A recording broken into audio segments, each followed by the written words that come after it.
নিয়ে চলে আসলাম চাল কুমড়ো। চাল কুমড়োর ঘন্ট দেখাবো আজকে দোলার বাঙালিয়ান রান্নাঘরে। কিভাবে ঘন্টটা বানাচ্ছি তাহলে দেখে নিন। চাল কুমড়োটা প্রথমে চিকন চিকন করে কেটে নিয়েছি আলু আর কাঁচামরিচ। চুলায় কড়াইটি নিয়ে নিলাম 2 থেকে 4 চামচ তেল এবং নিয়ে নিয়েছি তেজপাতা আর পাঁচফোড়ন।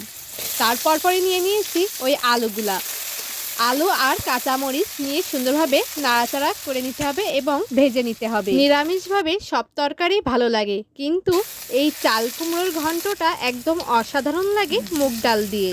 আর এই ভাজার মাঝে নিয়েছি পরিমাণ মতন লবণ আর পরিমাণ মতন হলুদ। আবারও আমি নাড়াচাড়া করছি। ভাজা হয়ে গেলে তুলে নিতে হবে। আর একটা জিনিস নিতে হবে, সেটা হলো মুগ ডাল অবশ্যই নিতে হবে, তাহলে চাল কুমড়োর ঘন্টটা খেতে একদম অসাধারণ লাগবে। মুগ ডালটা ভালোভাবে ভেজে নিতে হবে। হালকাভাবে ভেজে নেওয়ার পরে তেল দিয়ে আবারও সুন্দর করে ভেজে নিচ্ছি।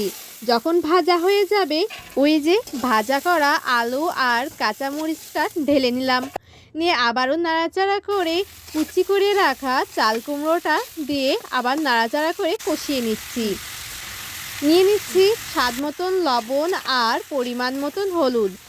1 চা চামচ লবণ নিয়ে নিয়েছি আর 1 চা চামচ হলুদ নিয়ে নিয়েছি।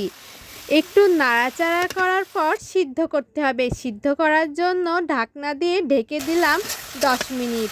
আবার 10 মিনিট পরে ফেরত চলে আসলাম। দেখুন কতটা সিদ্ধ হয়ে গেছে।